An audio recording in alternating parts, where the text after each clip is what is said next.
नमस्कार साथियों, मैं पंकज शर्मा हाजिर हूँ आप सब लोगों के बीच में आपके अपने YouTube चैनल ज्योतिष दर्शन में। दोस्तों, इस चैनल के माध्यम से हम आप सबके बीच में ज्योतिष की जो जानकारियां हैं वह आप तक पहुंचाएंगे। घर बैठे आप अपने YouTube चैनल के माध्यम से ज्योतिष से जुड़ी हुई समस्त जानकारियां, समस्त सिद्धांत और जो ये ज्योतिष विज्ञान है उससे जुड़ी हुई सारी जानकारियां आप अपने YouTube चैनल पर ले पाएंगे। हमारा उद्देश्य है कि जो ज्योतिष सीखना चाहते हैं, किसी कारण से सीख नहीं पाते हैं, या जो अपनी कुंडलियों का विवेचन करना चाहते हैं, आपकी अपनी जन्म कुंडली है उसका आप विवेचन करना चाहते हैं लेकिन आप कर नहीं पाते हैं, तो हमारा ये उद्देश्य था कि हम कुछ इस तरह का करें कि जिससे आप सब लोगों के बीच में ये जानकारियाँ पहुँचे। तो इसी कड़ी में मैंने अपना एक YouTube चैनल आप सब लोगों के बीच में मैं लेकर आया हूं, जिसमें मैं आप सब लोगों को बताऊंगा कि कुंडली का विवेचन कैसे करते हैं और ज्योतिष से जुड़ी हुई तमाम जानकारियां, जिनकी जानकारी लगभग उपलब्ध होती है नहीं होती है, सब करते हैं, अपने अपने प्रयास सब करते हैं आप सब लोगों के बीच में पहुंचाने का। मैं भी अपनी तरफ से एक प्रयास कर रहा हूं कि आप सब लोगों के बीच में ज्योतिष से जुड़ी हुई सारी जानकारियां पहुंचाऊं कि कौन सी राशियां होती है, कौन सी उनकी राशियों के स्वामी होते हैं, और कुंडली किस तरह की होती है, लग्न कैसा होता है, और लग्नेश कौन होता है, और जो ग्रह है वो उनमें देव ग्रह कौन से हैं, दानव ग्रह कौन से हैं, और ग्रहों की जो डिग्रियां होती है उन डिग्रियों से ग्रहों का कितना प्रभाव होता है, कितने डिग्री का ग्रह प्रभावशाली होता है, कितने डिग्री का ग्रह प्रभावशाली नहीं होता है, कौन कौन से घर होते हैं, घर जो भाव होते हैं, एक कुंडली में 12 घर होते हैं, मतलब 12 भाव होते हैं। उन 12 ही भावों का परिचय मैं आप सब लोगों से करवाऊंगा और आपको बताऊंगा उन 12 भावों में आपके जीवन का सारा सार समाया हुआ है। वैसे कहने में ये ऐसे लगता है कि जैसे अब जैसे आपको एक छोटे से उदाहरण से बताऊं कि आप जानना चाहते हैं किसी चीज़ के बारे में लेकिन आप तक पहुंच नहीं पाती और कोई माध्यम बनता है, तो कोई ना कोई ऐसा माध्यम बन जाता है, वो आपके पास में सारी सूचनाएं पहुंचा देता है। तो बस ये YouTube चैनल उसी तरह का एक माध्यम है जिससे आप अपनी कुंडली से जुड़ी हुई, अपने जीवन से जुड़ी हुई, मैं 100% गारंटी के साथ कह सकता हूं कि आपके जीवन से जुड़ी हुई सारी जानकारी आपकी कुंडली में मौजूद है। बस आपको यह जानने की आवश्यकता है कि आप उनको बाहर कैसे निकाल सके।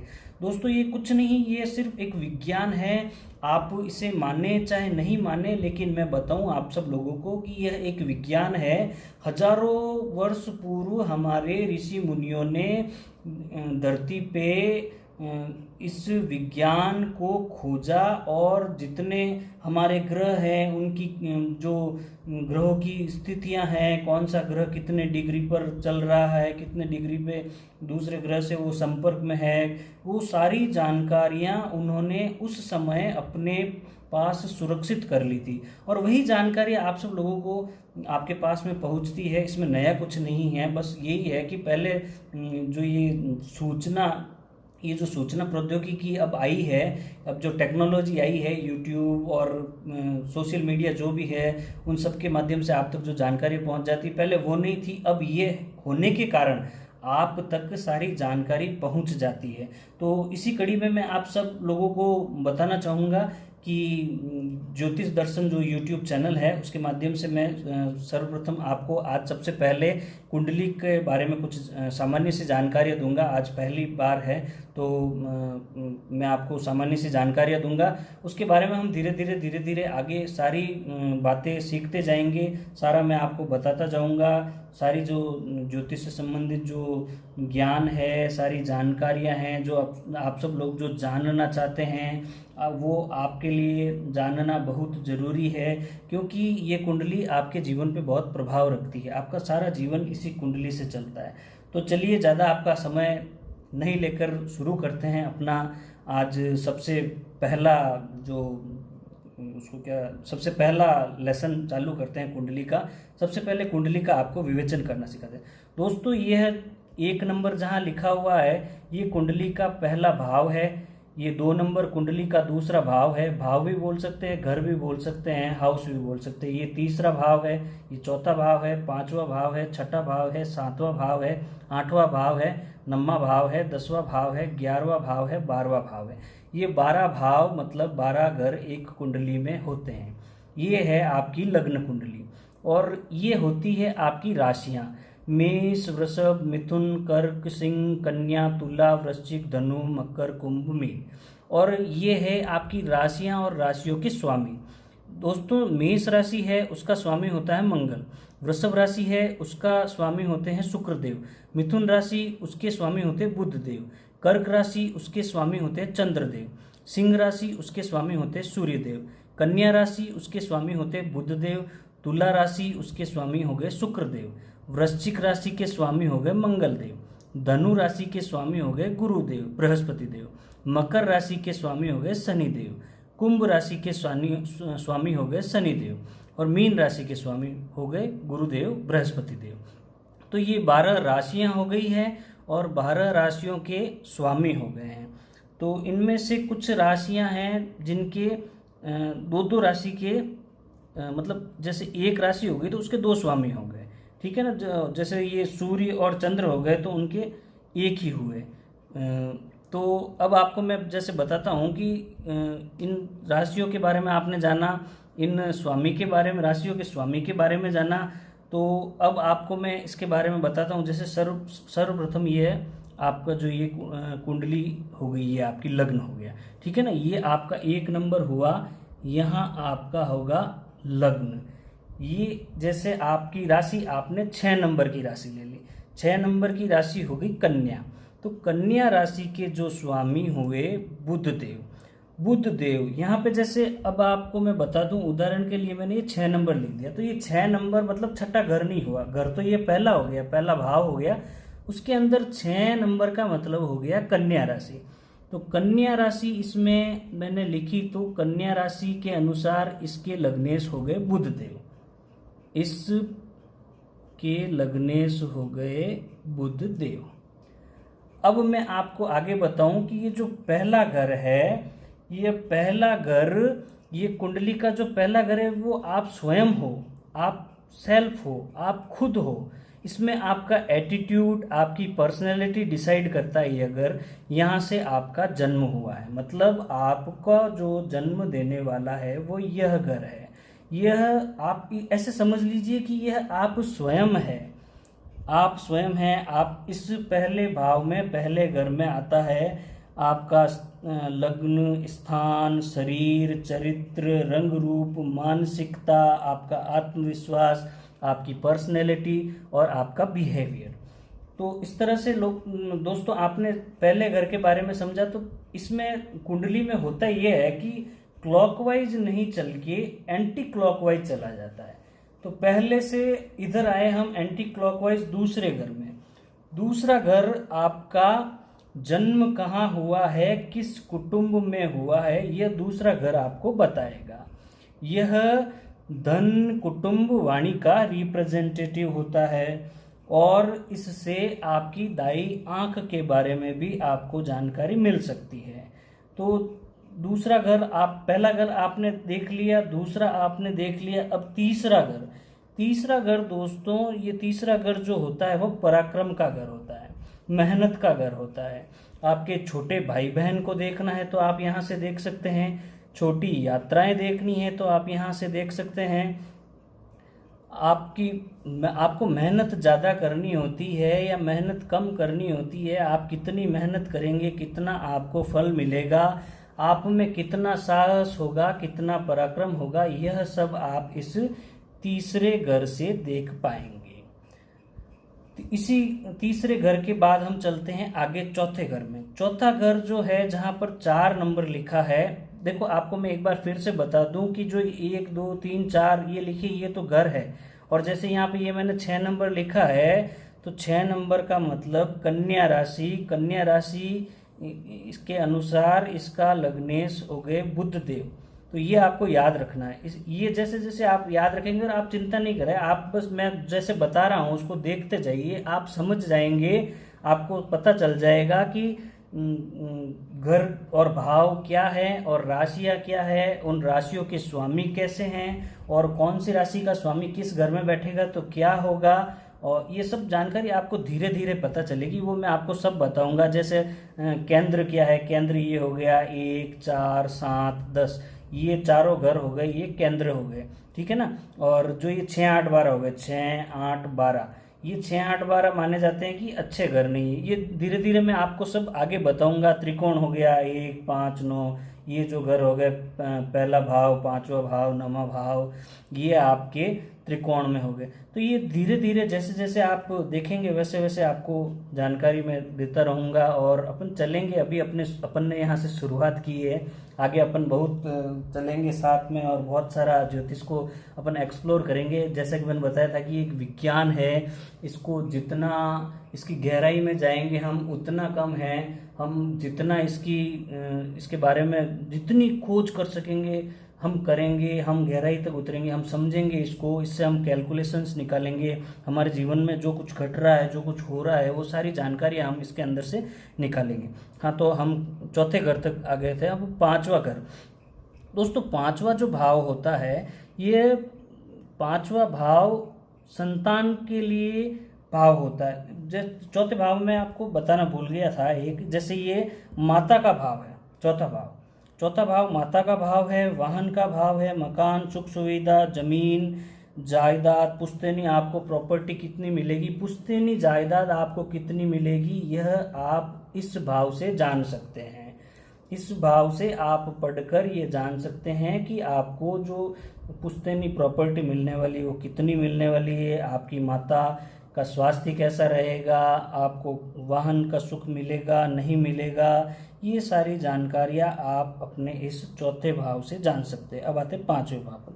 पांचवा जो भाव है ये संतान का भाव है। इससे आप संतान, पेट और जुआ, लॉटरी, सट्टा, लव अफेयर, ये सारी चीज़ें जान सकते हैं। आजकल वैसे यंग जनरेशन के हिसाब से ये पांचवा भाव लव अफेयर के कारण ये बहुत ज़्यादा देखा जाता है। तो पांचवें भाव से आपको पता चलेगा कि लव अफेयर क्या है, आपका कैसा है रहेगा, और आपका संतान के बारे में, आपकी कोई जुआ, लॉटरी, सट्टा, अगर आप उसके बारे में आप कुछ जानना चाहते हैं तो आपको पांचवें भाव से मिलेगा। पांचवा भाव हो गया। उसके बाद में छठा भाव साथियों, जैसे ही आप देखते हैं बहुत सारे लोग छठे भाव से, आठवें भाव से, 12वें भाव से, इन 3 घर से बहुत डरते हैं और उनका डरना भी जायज़ है क्योंकि उनको डराया जाता है। ज्योतिषी जो होते हैं, मुझे कहना तो नहीं चाहिए लेकिन कुछ सब तरह के होते हैं। कुछ होते हैं जो डरा धमका कर इनमें जैसे 8वें भाव में राहु बैठा है तो कह देंगे कि 8वें भाव मृत्यु का भाव है, ऐसा स्थान है। 12वां भाव है तो ये इस 12वें भाव में बता देंगे उनको कि ये व्यय का भाव है। छठा भाव है तो उसके बारे में ऋण रोग का भाव है। ऐसे कुछ भी करके कुछ ना कुछ उनको ये बताते रहेंगे और लोग डरते रहेंगे। ऐसे डरने जैसा कुछ नहीं है। ये सारा ये ज्योतिष है, इसके अंदर सारी चीज़ें हैं। कौन सा ग्रह योग कारक है, कौन सा मारक है, मैं आपको सब आगे बताऊंगा। कोई बुरा ग्रह है, प्रभाव बुरा दे रहा है तो उसको अच्छे प्रभाव में कैसे लाएं। उसके मारक ग्रह है तो उसके लिए बीज मंत्र होते हैं, उन बीज मंत्रों का आप जाप करें तो उससे सब कुछ सही हो जाएगा। दान करें। यदि कोई योग कारक ग्रह है, उसकी डिग्री कम है तो उस डिग्री को बढ़ाने के लिए आपको कौन सा रत्न धारण करना चाहिए, कौन सा रत्न आपको पहनना चाहिए, वो सब जानकारी आपको आगे मैं उपलब्ध करूँगा। अभी हाल फिलहाल हमारा इन 12 भावों को और इन राशियों को जानने के बारे में है। तो हम 5वें भाव तक आ गए थे। अब छठे भाव में, छठा भाव दोस्तों रोग, ऋण, शत्रु, दुर्घटना, मुकदमा, लंबी बीमारियां, कंपटीशन, मतलब बाकी सब इसमें नेगेटिव पॉइंट कह सकते हैं, लेकिन जो कंपटीशन होता है, छठा पॉइंट मतलब छठा जो ये घर है इसके अंदर एक कंपटीशन को आप पॉजिटिव ले सकते हैं। कोई अगर देखना चाहे कि उसे कंपटीशन में कैसा मिलेगा, फ़ायदा मिलेगा, या नौकरी के हिसाब से भी देख सकते हैं। कंपटीशन मतलब नौकरी हुआ, नौकरी के लिए उसको देख सकते हैं कि कितना उसको फ़ायदा मिलेगा, कितना नुकसान होगा। ये वैसे ऋण का स्थान है, कर्ज का स्थान है, शत्रु भी यहीं से देखे जाते हैं। तो इस तरह से ये छठा भाव हो गया। छठे के बाद में सातवां भाव जो हो गया वो ये जया भाव है। तो आपका दाम्पत्य सुख है, पति पत्नी, पार्टनरशिप। इससे बहुत अच्छी बात एक बता दूं आपको कि आपकी जो पार्टनरशिप होती है वो आपसे यहाँ देख सकते हैं कि पार्टनरशिप से आपको कितना फ़ायदा मिलेगा अपने पार्टनर से। और आपकी पत्नी है या पति है उससे आपको कितना, आपका रिलेशन कैसा रहेगा, फ़ायदा कैसा रहेगा, विवाह और रोजी रोटी, डेली वेजेज, वो आप यहाँ से देख सकते हैं। इस तरह से ये 7वां भाव हो गया। 7वें भाव के बाद हम 8वें भाव में आते हैं। तो 8वां भाव जो है ये मृत्यु तुल्य कष्ट और डिप्रेशन, एंजाइटी, इसका भाव है। लेकिन एक पॉजिटिविटी इसकी ये है कि ये हायर रिसर्च का भाव है, सीक्रेट रिसर्च। आप अगर किसी गहरी खोज में जाना चाहते हैं, किसी चीज़ के बारे में अंदर तक जानना चाहते हैं, तो ये आपको 8वां भाव है वो आपको उसमें मदद करेगा या वहाँ तक आपको पहुँचाएगा। उसके बाद 9वां भाव आता है पिता का भाव, धर्म का मानना, विदेश की यात्राएं, ये 9वें भाव से देखी जाती है। त्रिकोण का घर भी है, भाग्य स्थान है, पिता का स्थान है, यहाँ से भाग्योन्नति देखी जाती है। विदेश की यात्राएं कैसी होगी ये यहाँ से देखी जाती है। 10वां भाव जो है वो प्रोफेशन का भाव होगा। आपका प्रोफेशन क्या होगा, आपका व्यापार क्या होगा, आपको कितनी शोहरत मिलेगी, आपका कुल मिलाकर आपकी लाइफस्टाइल क्या होगी, आपका कर्म क्या होगा, ये कर्म भाव है। कर्म क्या होगा तो ये आपको यहाँ से 10वें भाव से आप देख सकते हैं। उसके बाद हम चलते हैं 11वें भाव में। 11वां भाव जो है 11th हाउस है, वो आपको आपकी आय का स्थान है, आपके लाभ का स्थान है। ये काम से जो प्रॉफिट होगा, जो आय होगी, जो आपकी इनकम होगी, वो सब 11वां जो भाव है ये आपको बताए। बड़े भाई और बहन होते हैं वो भी इसी भाव से देखे जाते हैं। तो बड़े भाई बहन हो गए वो इस भाव से देखे जाएंगे। लाभ स्थान, इच्छा पूर्ति का घर, जो आपकी डिजायर्स होगी, और छोटे मोटे जो रोग हो गए, सिर दर्द हो गए, जुकाम हो गए, उनका यह घर भी होगा। तो इसके बाद में 12वां जो घर हो गया, 12वां भाव हो गया, वो आपके खर्च हो गए। विदेश में अगर आप सेटलमेंट आपका विदेश में होने का योग है तो आप वो यहाँ से देखेंगे। जेल यात्राएं यहाँ से देख सकते हैं, अस्पताल का खर्चा आप यहाँ से देख सकते हैं। तो इनमें कुछ, जैसे ये 12 भाव है तो कुछ अच्छी बातें नहीं है तो कुछ अच्छी बात भी है। पहले विदेश जाने को लोग गलत समझते थे, सजा के तौर पे देखते थे। आजकल हर कोई विदेश में सेटल होना चाहता है, तो वो इस 12वें भाव से देखा जाएगा। तो इस तरह से ये आपने 12 ही घर देखे, भाव देखे, इनके बारे में आपने जाना। आपने पहले भाव जो तन भाव हो गया, दूसरा धन भाव हो गया, तीसरा पराक्रम भाव हो गया, चौथा माता का भाव हो गया, सहज भाव, 5वां संतान का पुत्र भाव हो गया, छठा हो गया रोगी का भाव हो गया, रिपु भाव, 5वां दाम्पत्य सुख का भाव, 7वां दाम्पत्य सुख का भाव हो गया, 8वां मृत्यु का भाव हो गया, आयु भाव, 9वां धर्म का भाव हो गया, भाग्य का भाव, 10वां कर्म का भाव हो गया, 11वां लाभ का भाव हो गया, 12वां व्यय का और खर्च का भाव हो गया। इन सब के बारे में आपने जाना, और इन सब के बारे में आपको मैंने जितना, आप तो सब लोगों के बीच में मैं जो जानकारी पहुंचा सकता था मैंने पहुंचाने की कोशिश की है। तो ये हुई ये नॉर्थ इंडिया के हिसाब से ये कुंडली होगी। तो नॉर्थ इंडियन स्टाइल में ये जो कुंडली है, इसमें ये जो भाव है, ये घर, ये कभी नहीं बदलते हैं दोस्तों। जैसे ये पहला है तो ये यहीं रहेगा घर, दूसरा है तो यहीं रहेगा। राशियाँ जरूर बदलती है। जिस राशि, जैसे इसमें पहला नंबर हो गया, इसमें दूसरे नंबर की वृश्चिक राशि होगी तो उसका जो स्वामी होगा वो शुक्रदेव हो जाएंगे। मिथुन राशि होगी तो उसके स्वामी बुध देव हो जाएंगे। कर्क राशि होगी तो उसके स्वामी चंद्रदेव हो जाएंगे। सिंह राशि यहाँ विराजमान होगी तो स्वामी सूर्य देव हो जाएंगे। कन्या राशि होगी तो बुध देव हो जाएंगे। इस तरह से ये राशियों का और उनके स्वामी जो है उनका, और ये सारा सब कुछ है वो, ये एक तरह की कैलकुलेशंस है, विज्ञान है। जैसे जैसे आप पढ़ेंगे, जैसे जैसे आप जानेंगे, जितना आप इसकी गहराई में उतरेंगे उतना आपको इसका ज्ञान बढ़ता जाएगा, आप सीखते जाएंगे। और ये मैं गारंटी के साथ मैं कह सकता हूँ, ये 100% मैं आप सब लोगों को कह रहा हूँ कि आप मेरे ये वीडियो जैसे कि आज आपने देखा तो आप बहुत कुछ अपनी अगर कुंडली निकाल के बैठेंगे और आप ये अपने कुंडली निकाल के इसके 12 भाव देखेंगे, 12 घर आप देखेंगे तो आपको उसके बारे में बहुत कुछ आप देखेंगे कि आपको समझ में आएगा कि कौन सा आपका भाव किस से रिलेटेड है। तो ऐसे मैं आपको धीरे धीरे सारी जानकारी उपलब्ध करवाऊंगा, और मेरी गारंटी है कि आपको मैं 100% ज्योतिष सिखा दूंगा। आप मेरे लगातार यह एपिसोड देखते रहें, आप 101% ज्योतिष सीख जाएंगे, ये मेरी गारंटी है। क्योंकि मैं जिस तरह से मैं एक एक चीज़ को एक्सप्लोर कर रहा हूँ ज्योतिष में, और वो आप सब लोगों के बीच के अंदर लेके आ रहा हूँ और आपको बता रहा हूँ कि आपको कैसे और कैसे और क्या करना है, कैसे जानना है, कौन कौन से घर से क्या प्रभाव है। अब आज आप सब लोगों के बीच में मैंने जो जितना दिया, ये आप एक बार और इसको कॉपी और पेन से लेके आराम से बैठ के ये ड्रॉ करके इसके अंदर ये घर लिख के आप उसको समझने की कोशिश करें।